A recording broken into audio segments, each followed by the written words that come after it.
Si svolgerà domani, domenica, alle ore 16:30 nel Salone della Basilica degli Immacolati il secondo incontro organizzato dalla Pastorale Familiare sul tema famiglie connesse o disconnesse, scuola, chiesa e family, dibattito aperto a tutto il territorio sui temi dell'educazione.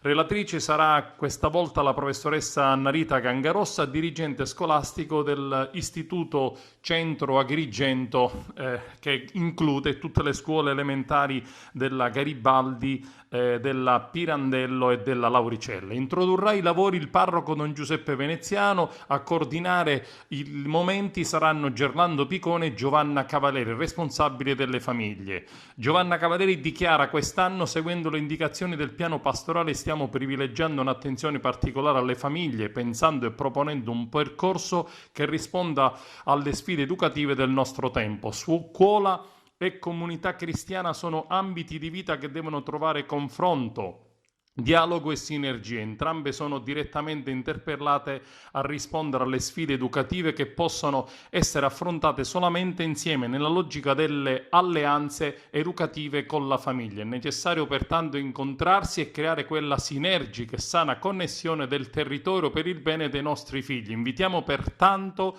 dice Giovanna Cavaleri, la cittadinanza a partecipare.